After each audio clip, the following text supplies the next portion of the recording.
Μπράβο.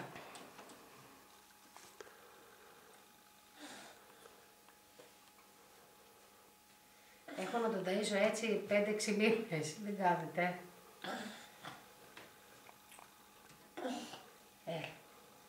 Έλα, θα δουλέψεις, παιδί.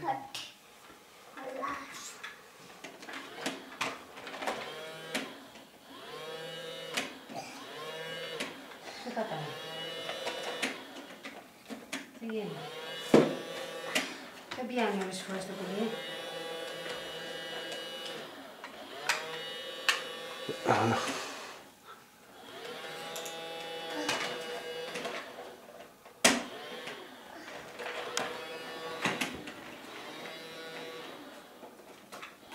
Και πριν το έκανα να έπιασε.